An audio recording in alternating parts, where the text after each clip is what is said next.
સુરતમાં હત્યાની ઘટનાઓમાં દિન પ્રતિદિન વધારો થઈ રહ્યો છે ત્યારે સચિન વિસ્તારમાં પારડીમાં ગરબા જોવા ગયેલા 31 વર્ષીય યુવાનની હત્યા થઈ છે। આ બાબતે પોલીસે તપાસ હાથ ધરી છે। મિત્રએ જ મિત્રની હત્યા કરી નાખી છે। હાલ તો પોલીસે આ સમગ્ર મામલે તપાસ હાથ ધરી છે। સુરતમાં હત્યાઓની ઘટનામાં વધારો થઈ રહ્યો છે। નાની નાની બાબતોમાં હુમલાઓ થવા અને હત્યા કરવાની ઘટનાઓ દિન પ્રતિદિન વધી રહી છે। ત્યારે સચિન વિસ્તારમાં આવેલા પારડીમાં તારીખ 6/10/2024 રોજ 31 વર્ષીય મુકેશ માળી પોતાના મિત્રો સાથે ગરબા જોવા ગયા હતા।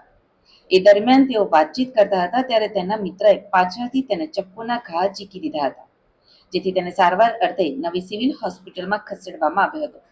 2 દિવસની સારવાર બાદ આજે વહેલી સવારે તેનું મોત થયું છે, જેથી પોલીસે હત્યાનો ગુનો નોંધી લાશને પીએમ અર્થે ખસેડી તપાસ શરૂ કરી છે। આ અંગે મૃતકના ભાઈ રૂપેશ માળીએ જણાવ્યું હતું કે મારો ભાઈ પોતાના મિત્રો સાથે ગરબા જોવા ગયો હતો અને તેના મિત્ર પિયુષ નાયકાએ તેને ચપ્પુના ઘા માર્યા હતા। 2 દિવસની સારવાર બાદ આજે તેનું મોત થયું છે। મારો ભાઈ ડાયમંડ પોલિશનું કામ કરતો હતો અને કામ પરથી આવ્યા બાદ તે પોતાના મિત્રો સાથે ગરબા જોવા ગયો હતો। શા માટે મિત્રોએ મારા ભાઈની હત્યા કરી તે કારણ અમને જાણવા મળ્યું નથી, પરંતુ હાલ પોલીસે હત્યાનો ગુનો નોંધી તપાસ શરૂ કરી છે। મૃતકનું નામ મુકેશ માલિક છે। એ મારો નાનલો ભાઈ। શું થયું હતું એ ફ્રેન્ડ સર્કલમાં ગરબા જોવા વિશે ગરબા કામ પરથી આવીને એ ગરબા જોવા ઊભા હતા અને ફ્રેન્ડ સર્કલમાં જ ઊભા હતા 2-4 જણા।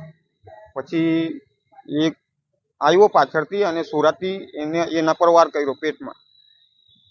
એ ગંભીર હાલતમાં હતો 2 દિવસથી અને પછી આજે સવારે એની ડેથ થઈ ગઈ। આ તમારો ભાઈ શું કામ કરતો હતો?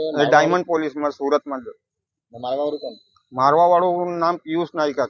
શું કામ માર્યું હતું? એ આપણને ખબર નહીં, પણ એ દોસ્તાર જ હતા, બંને દોસ્તાર હતા।